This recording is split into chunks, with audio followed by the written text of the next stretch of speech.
Үзэгчдээ амгалан айлтгая. Би сэтгүүл байдарчин жаргалмаа. За энэ орой үзэгч та бүхэнтэй уулзахаар студидээ улсын хурлын гишүүн Бэм Цогтойг урьсан байна. За ингээд дуулгыг хүлээж хүрэлцээрсэн тань би юм талархал илэрхийлье. Баярлалаа. За тэгэхээр өчигдөөс улсын хурлын дараад хөгжлийн бодлого төлөвлөлтийг боловсронгуй болгох гэсэн их хурлын тогтоолын төслийг өргөн барьсан гэсэн байна. Яагаад энэ тогтоолын төсөл бидэнд хэрэгтэй вэ? Ер нь бид бас анзаарч байгаа бах те. Нэг л жоохон бодлогогүй яваад байна уу да. За гэдэг асуудал ер нь талдаа л анзаарч байгаа. Хүн хүүхэд байхдаа мөрөөддөг. Том болохоор би тийм хэдэн хүүхэдтэй болно, тийм хүнтэй суун, тийм мэрэгчлээ болно, тэг сайхан амьдрна гэж. Тэр мөрөөдөлтөд хүрэхин тулд бас тэмүүлдэг, зүтгэдэг, хөдөлмөрлөдөг. Тэгжээж бас үр дүнг нь хүртдэг. Яг түүнтэй адилхан бас улс орнд ч гэсэн бас өөрийн гэсэн бас тийм үү томоохон бас тэмүүлэл, мөрөөдөл, бодлого байх ёстой. Тэр бодлогоо урт дунд богино хугацаанд харилцсан уялдуулж дээрээс нь салбараар нь тий бүс нутгаар нь хооронд нь уялдуулж ийм бодлого хийх ёстой. Гэтэл Монгол улсад маань тийм бодлогын бичиг баримтаа өнгөрсөн 20 жилийн хугацаанд бараг байсангүй. За 2008 онд мянганы хөгжлийн зорилт суурьсан үндэсний хөгжлийн цогц бодлогыг тооцох юм бол бараг байгаагүй. За 90 оноос өмнө бол 5 жилийн төлөвлөж гардаг байсан. Одоо 5 жилээр улсынхаа бодлогыг төлөвлөж түүнийгээ биелүүлдэг түүндээ тодорхой хэмжээнд тодтол жилд жоохон тодтол хэвлэг явуулдаг гэсэн. За 90 оноос хойш хугацаанд бид хангалттай улс төрчлөө. Бас гадныхны тийм заавар зөвлөх нэлээд даглаа. Гэтэл бидний хөгжил маань тийм хурдцтай биш. Бидний амжилт бол тийм айхтар хүнд гайхуулахаар биш. Ард иргэдийн маань амьдрал бас нэг тийм сайн биш байгаад байна л да. Энийг юутай холбож үзэж чинь хөрөв. Өнөөдөр бидэнд тийм тогтсон бодлого, зорилго, зорилт алгаа. Гэтргийх бидний төрийн бодлого маань савлж байна. Үүнтэй холбогдож байгаа. Энэ учраас үүнийг шийдэхин тулд Монгол улс маань өөрийн гэсэн хөгжлийн загвартай болъё. Тэр хөгжлийн загвараа хэрэгжүүлэх хөгжлийн бодлоготой болъё. Түүнийг хэрэгжүүлэхийн тулд улс төрийн намуудад хамтарч ажиллая.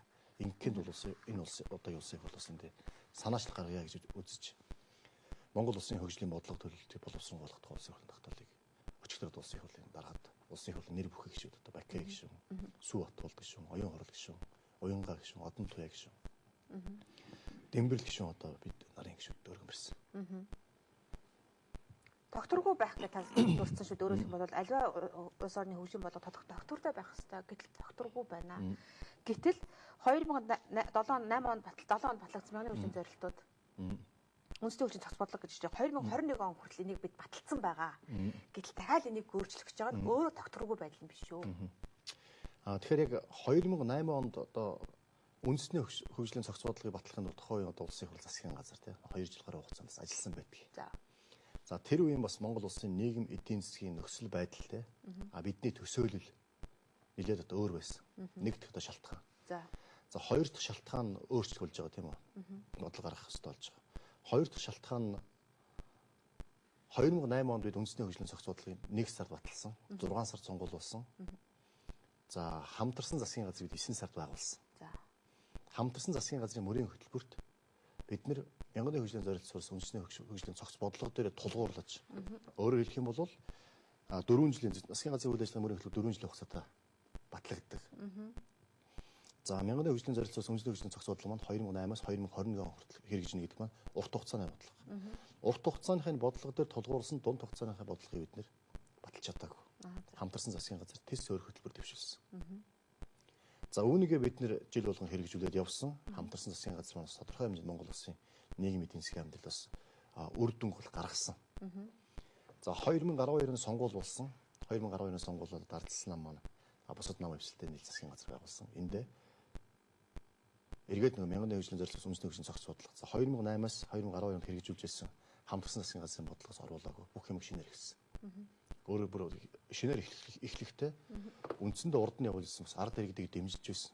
Хүнөө хөгжүүлэх хүний иргэдийнхээ нийгмийн хамгааллыг дэмжих чиглэлийн бодлогыг бүгдийг зогсоогоод эдийн засгаа хөгжүүлэхийн тулд хүний хөгжил сангаас олгодоос 21 мянга, оюутны 70 мянга, цалин дэвтгэрийг нэмэгдүүлэх иргэн бүртээ хувьцаа олгох ч гэх юм уу те явуулж ирсэн бүх бодлого маань зогссон, бүх юм шинээр эхэлсэн. Алтан сайд нь хэлдэг шүү дээ. Ард иргэдийнхээ орлогыг нэмэгдүүлэхийн тулд бид нэр тийм үү амжиргааг муутгахгүй байхын тулд орлогыг нэмэгдүүлэх, цалин тэтгэврийг нэмэгдүүлэх одоо бус байдлаар одоо мөнгө олохыг одоо дэмжихгүй. Тэрний оронд үнийг тогтвортой байлгахын тулд бид нийлүүлэлтийг дэмжинэ. Нийлүүлэлтийг дэмжихийн тулд одоо үн тогтворж болох хөтөлбөрийг хэрэгжүүлж байгаа. А бодит байдал дээр үнэ тогтвортой болохгүй. Эндээс хүн би юу гэж хэлэх гээд байна? Бодлогын ялгаа гарч ирсэн.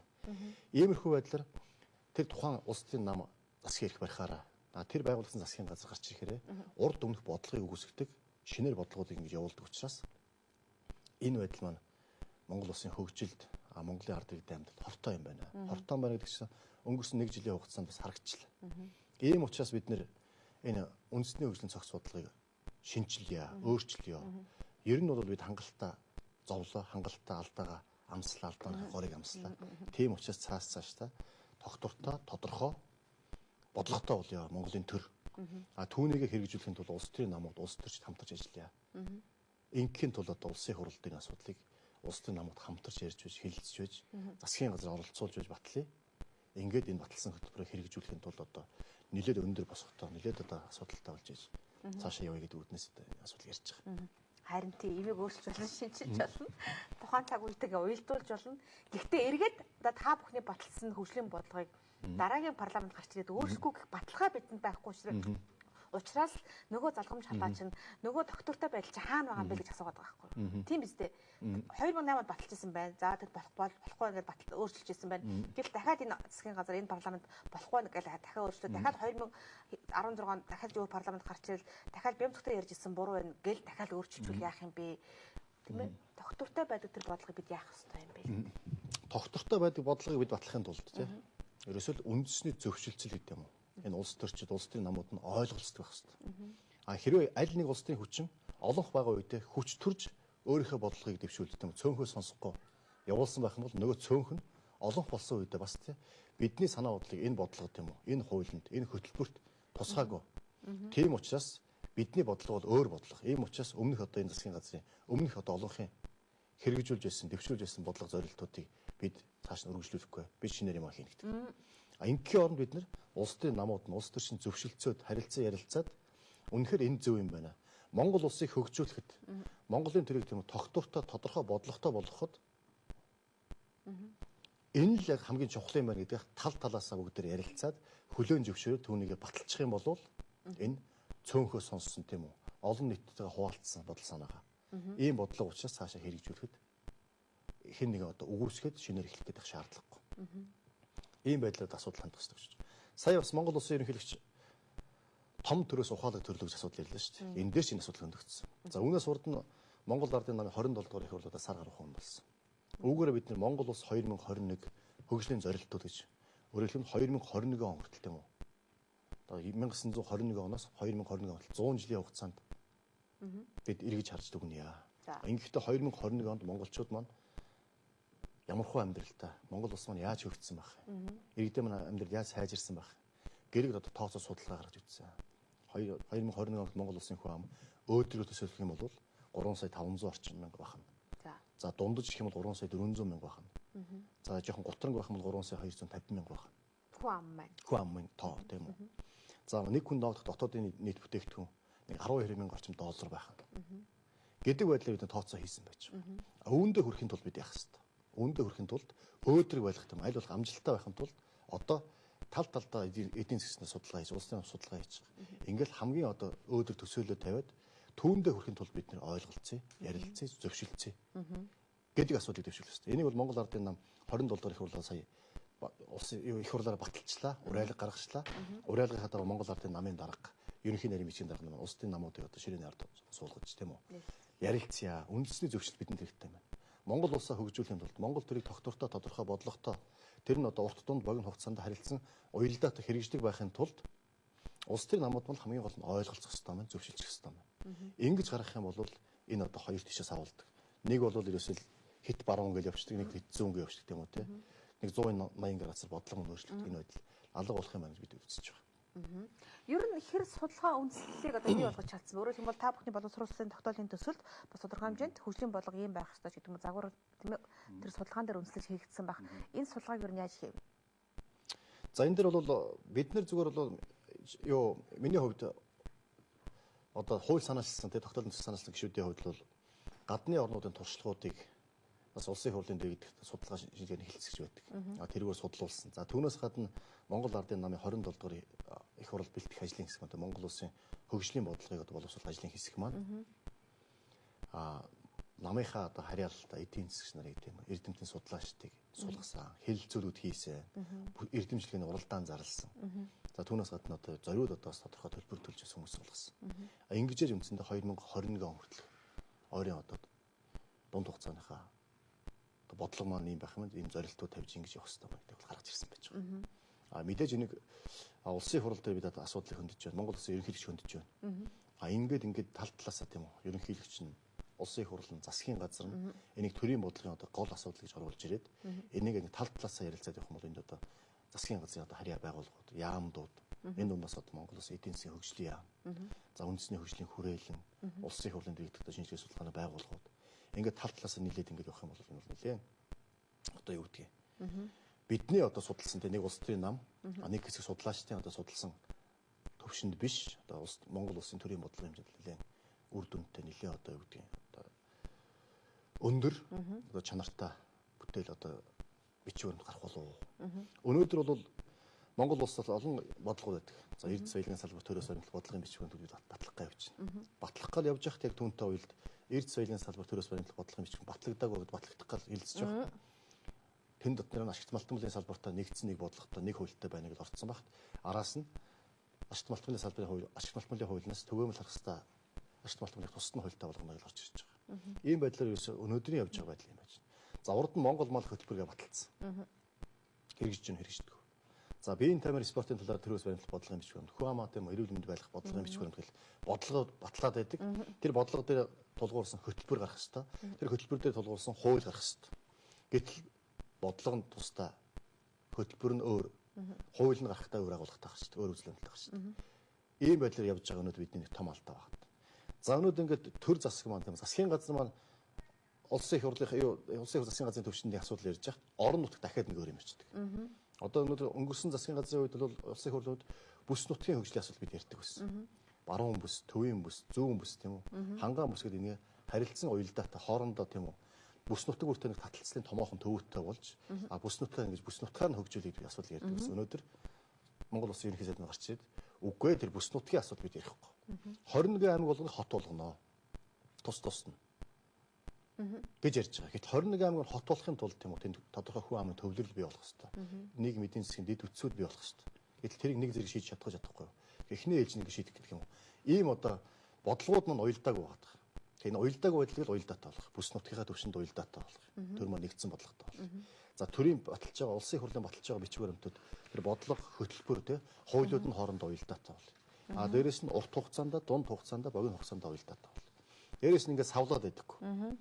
Монгол улсаа хөгжүүлэх, Монгол улсын хөгжлийн нэг л загвартай бол.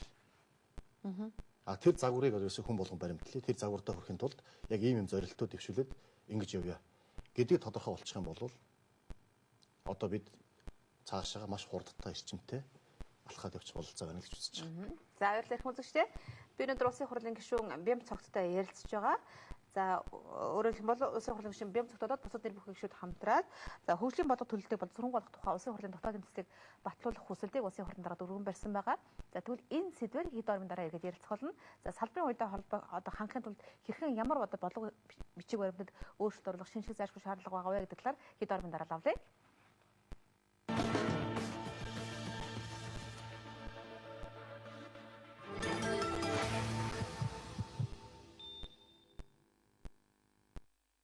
Хамт удирдах бүхэндээ баярлалаа. Би Бадарчин Жаргалмаа. Өнөөдөр улсын хурлын гишүүн Бям цогттой ярилцж байгаа. Тэр салбарын уялдаа холбоог хооронд уялдаатай болгох гэлээ л дээ. Юу ч юм маад хууль тогтоомч гэдэг юм уу, үндэсний хөтөлбөр, дэд хөтөлбөр гэдэг олон зүйл батлагдахтаа судалгаа шинжилгээ дээр суурь сан гэж байгаа боловч тэр судалгаа нь бодиттой бусч гэдэг юм уу, тийм байдал маш ихээр байдаг. Энэ судалгааны баг, судалгааны агентлаг гэх юм уу тийм манад байдаггүй. Одоо та түрүү ярианд дурдаад өглөө шүү дээ.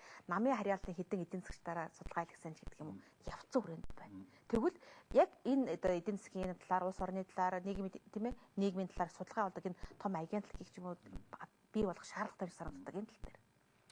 Энэ дээр бол өнгөрсөн их хурл засгийн газрын үндэсний хөгжлийн төлөвийг харгаж ажиллаж байсан. Энэ дээр бол харьцангуй улсын хөгжлийн бодлогын төлөвлөлт төсөвлөлтийн асуудлыг бол харьцангуй бас шийдэж явсан. За энэ чиг үүргнүүд эдийн засгийн хөгжлийн яамд ирсэн байна. Эдийн засгийн хөгжлийн яам маань уул нь бодлогын яам. Яг засгийн газрын бүтц бүрэлдэхүүний тухай хууль бидний ярьж байгаа үед энэ эдийн засгийн хөгжлийн яам чинь хамгийн том яам байх хэвээр. Энэ бодлогын яам байх хэвээр гэл бид улсын хурал дээр засгийн газраас орж ирэх асуудлыг цөөнх мань хөндөө тавьсан харамсалтай нэг хүний нэг гишүүний саналаар энэ маань салбарын яам болж байгаа юм. За салбарын яам гэдэг өнөөдөр үндэсний эдийн засгийн хөгжлийн яамд энэ Монгол улсын хөгжлийн бодлого, төлөвлөлт тийм үү, төсөвлөлт энэ салбарын уялдаа холбоог хангах асуудал энэ юус яригдах байсан. За энэ яам байгуулагдсны дараа бид нэр Монгол улсын хөгжлийн бодлого төлөвлөлтийн тухай хуультай болёо. Ийм хуультай болох юм бол энэ хуулиад дагаад энэ Монгол улсын тийм салбарын яамдын салбаруудын бүс нутгийн бодлогуудын хооронд нь уялдуулах асуудал маань энд ирэх юм аа гэж ярьсан харамсалтай өнөөдөр бол хөгжлийн бодлого төлөвлөлтийн хууль улсын хурл орж ирэх байж. Тэгэхээр хөгжлийн бодлого төлөвлөлтийн хуулийг бид юунаар батлах хэрэгтэй. Эдийн засгийн хөгжлийн яамаа бид бодлогын яам гэдэг юм шүү дээ. Бас засгийн газрын хуулинд өөрчлөлт болох хэрэгтэй. Ингэж ирэх юм бол үндсэндээ энэ асуудал энэ дээр нэлээд төвлөрч асуудал яригдана. За ингээд улсын хурл засгийн газар маань тийм үү хөгжлийн бодлого төлөвлөлтийн хууль Монгол улсыг хөгжүүлэх ерөөс ийм загвар хэрэгтэй юм байна. Одоо энэ чинь бол барууны загварт Америк их гэж байна, Европ их гэж байна, Европтой умардих байна. За Хятадих байна, Японых байна, Сингапурих байна. Олон одоо хөгжлийн загварууд байгаа даа. Улсаа эрчимтэй хөгжүүлсэн. Энэ дундаас яг бид тийм үү аль хөгжлийн загварыг барих хэрэгтэй юм бэ? Гэлэг дээр бас бид хөгжлийнхаа загварыг эндээс тодорхой одоо будаа идэх нь будаа идэх тийм үү? Монгол улсын өөрийн гэсэн онцлогийг шингээсэн хөгжлийн загварыг бий болгох хэрэгтэй. За үүнийг хэрэгжүүлэхэд бол одоо ярьж байгаа. Өнөөдөр одоо мөрдөгдөж байгаа хуулиуд нь их тийм үү? Хоорондоо уялдаа. 400 гаруй хууль байдаг, хоорондоо уялдаа байдаг. За 400 гаруй хуулийн дээдлэлд одоо маш олон хөтөлбөрүүд байдаг, хоорондоо уялдаа. За дээдлэлд нь одоо бодлогын бичвэрийн тул улсын хурл баталдаг. Бас уялдаа байхгүй. Тэгэхээр энэ асуудлыг шийдэхин тулд одоо бидний ярьж байгаа. Үнэхээр гарцаа байхгүй одоо яг өнөөдөр бодит байдал маань юм одоо хүндрэлтэй байгаа учраас үнийг шийдэе гэж үзэж байгаа юм л да. Одоо стратегийн бодлого төлөвлөлт төр зорилтууд өнөөдөр хүртэл хэрэгжихгүй байна л гэж ярьдаг тийм. Ер нь яах гэж бид зорилт баталдаг, яах гэж хөтөлбөр баталдаг. Түүн дээр нь засгийн газар юу гэдэг чинь муу ажид байна гэдэг байгаа хяналт тавиад байгаа хурлан гэсэн тэрийг шаардахгүй байгаа. Би нэг зүйлд л их гутардаг л да. Хууль баталчаал хууль нэрчдэг гэдэг юм уу тийм. Хуулиа биелүүлдэг гэдэг юм уу? Хууль биелүүлээг нөхдүүдний хурлаас сууж гэдэг гэдэг юм. Тэгэхээр энэ шаардлага шахалт хоорондын уялдаа холбоонууд их хурл засгийн газар, их хурлын ямар үүрэгтэй засгийн газар ямар үүрэгтэй гэж мэдгээ байж байгаа энэ цаг үечид энийг яаж бий болгох хэрэгтэй юм болов гэж. Тийм бүр цаашаа явах юм бол хүмүүс үндсэн хууль гэж ярих хэрэгтэй. Яг тех шаардлага байхгүй байна өнөөдөр л дээ. Ерөөсөө л хүн болгонд дор бүрнэл өөрөө өөртөө эзэн болоод би зорилготой хүрэхин тулд тодорхой төлөвлөгөө гаргаад түүнийхээ дагуу тэмцэх ёстой, хөдөлмөрлөх ёстой. Тодорхой хугацаанд үр дүнгээ те би зорилготой хүрч чинь, зорилгоо биелүүлж чадчих чинь өөрөө өөрийгөө дүгнэж хянаж чаддаг тийм чинь хувь хүн чинь тийм чадвартай болчих юм бол хүн болгон л өөрийгөө хөгжүүлээд өөрийгөө аваад явчихна. Яг энэтэй адилхан улс орн маань бас тийм үү өөрийн гэсэн бас хөгжүүлэх зорилготой болчихно. Ерөөсөө л төлөвлөх, зохион байгуулах, хэрэгжүүлэх, хяналт тавих, үр дүн тооцох гэдэг одоо энэ менежментийн үндсийн функцүүдийг л улс оронч баримталж байгаа бодлогодоо хэрэгжүүлж байгаа үйл ажиллагаанд байнга анхаардаг, хувь хүн ч гэсэн анхаарал явуулдаг болчих юм бол энэ бол тийм хүндрэлтэй асуудал ерөөсөө биш. Ганцхан өнөөдөр бид тэгж чадахгүй байгаад л бидний хамгийн том нутагтал байгаа. Улсын хурлын гишүүн бид хуулийг баталдаг, засгийн газар хэрэгжүүлэх үүрэгтэй, хэрэгжилт нь эргээд улсын хурл хяналт тавих хэрэгтэй. Жишээ нь өнөөдөр хамгийн энгийн хүн болгон засгийн газар ямар үүрэгтэй бол гүйцэтгэх засаглал хуулийг хэрэгжүүлэх үүрэгтэй. Монгол улсын иргэсэд үндсэн хуулиар ийм үүрэгтэй гэдэг хүн болгон мэднэ. Улсын хурл юу хийдэг вэ гэхээр улсын хурл хууль тогтоодог, хуулийн хэрэгжлийг хяналт тавьдаг гэдгийг хүн болгон хэлнэ. Гэтэл өнөөдөр бидний энэ уялдаа холбоо маань байж чадж байна. Харин тийм. Байж чадахгүй байна. Тийм болохоор саяны ярьж байгаа асуудлыг тийм төлөвлөх, зохион байгуулах, хэрэгжүүлэх, хяналт тавих, үр дүн тооцох гэдэг юм аа. Засгийн газрын дотроо тавьждаг, улсын хурлч өөрсөндөө тавьждаг. Ингээд энийг шаардаад ажилладаг байх юм бол энэ асуудал цаашаа явна.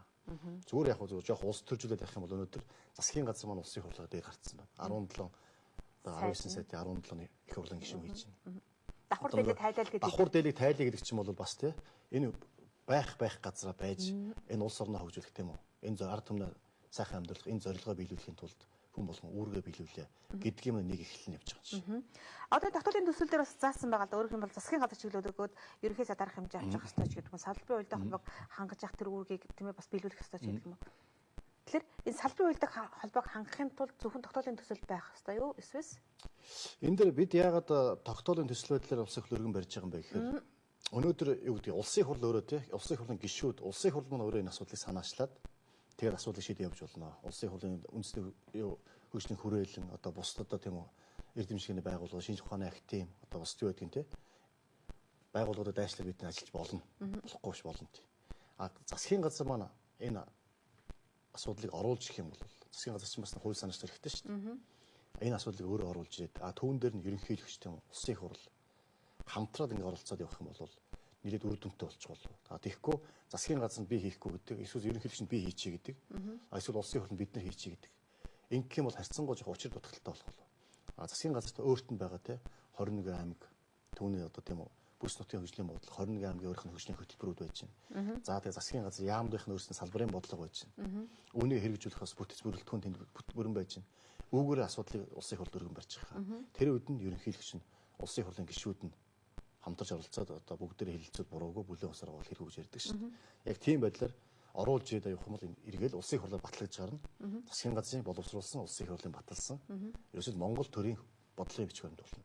Тэгэхгүй бол улсын хурлын хийсэн ч гэдэг юм, ерөнхийлөгчийн хийсэн ч гэдэг юм уу, засгийн газрын хийсэн ч гэдэг юм уу.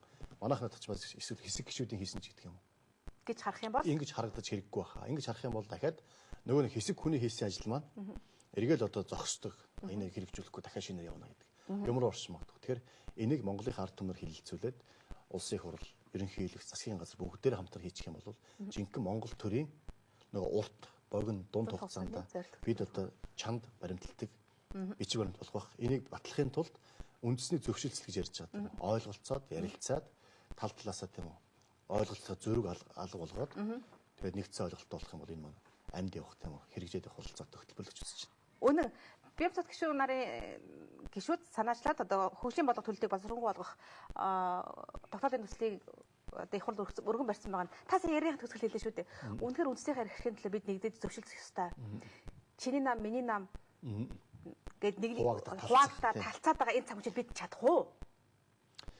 Чадахын тулд ажиллах ёстой. Ер нь бол хуваагдсны үр дүн өнгөрсөн нэг жилийн хугацаанд хангалттай харагдав. Ямар ч үр дүн алах. Хинч очисонгүй. Сая ингээд хөдөө ингээд баруун тав аймагт ажиллаа. Иргэдтэй уулзлаа. Сумуудаар явлаа. Ард түмний амьдрал оройтсан. Ард түмэн зөвхөн улсын хурлын төвшин, засгийн газрын төвшин дээрээ биш. Тэр аймагта, тэр суманда иргэд маань маш их одоо улс төрчнүүдээр бие биенээ хардаг. Харин намжирхахаа болж болдгоо юм. Хамгийн том асуудал нь болчихно. Боловч тий. Одоо бүр чиний нам. Тэгэхээр улс төрийн зөвшөлтсөл, энэ үндэсний зөвшөлтсөл юм харилцан ярилцлага ойлголцлыг эхлэн маань тэгвэл намжирхахаа яаж болох вэ? Яаж бид нар хуваагддаг, талцдаг тий? Бие одоо цаашаа ингээ үзий яддаг болох вэ? Энэ юмны эхлэлийг бас одоо энэ одоо бодлогын асуудал бид нар бас тусгаж явах хэрэгтэй байх гэж бодож байна. Өчтөр нэвтрүүлэг гарлаа. Тангаргийн буг гэдэг амар нэвтрүүлэг гарсан. Та үтсэл авах гэж бодож байна. Тэгэд ямар дүгнэлт хийсэн бэ? Гэхдээ ерөөсөл биднес нь том эрх ашиг гэдэг юм уу. Манай нөгөө бас нэг нэртэй улс төрчийн хэлсэг байдаг шүү дээ. Монгол улс иргэн болгон улс төрч болгон нэгдүгээрт нь улсын эрх ашиг нэг тавьж байгаас. Хоёрдугаарт нь намын энэ гуравдугаарт нь тэр хэсэг бүлэг, дөрөвдүгээрт нь хувийн эрх ашиг тавьдаг байгаас гэж. Энэ үе би бас ховдоо дотроос баримталж авдаг. Яг ийм байдлаар юу гэдгийг бие биенээ чадахын тулд улс төрчтөн тийм үү. Улсын намууд нь бие биенээ ялахын тулд ерөөсөө л одоо хацгаас устдыг хийнэ гэж тийм үү. Ийм байдлаар ханддаг харамсалтай. Хадаж яваа хөө одоо намжирхал байхгүй бол тий. Цөөхөн цөөх шиг байж олонход олонх шиг байж чадчих товчхон хариулчих. Чадахгүй байгаа. Цөөнх маань хит олонх маань одоо хит их хүч төрж байгаа. За цөөхөн ч гэсэн бас тийм л байгаа. За баярлалаа их үзэгчтэй би Бадарчин Жаргал өнөөдөр улсын хурлын гишүүн Бямцаттай ярилцлаа. Тэгэхээр үнэхээр одоо энэ намжирхахын дон биднийг хоёр хуваагаад байгаа гэдэг та бүхэн хоёр байтугай хит хуваагаад байгаа гэдэг та бүхэн бас мэдчихэж байгаа. Хэрвээ намжирхахгүй бол бид үнэхээр хитийн төлөө зорилтоо зөв тодорхойлж чадах байхаа. Анхаарч үзэгч та бүхэндээ баярлалаа. За танд баярлалаа. Баярлалаа.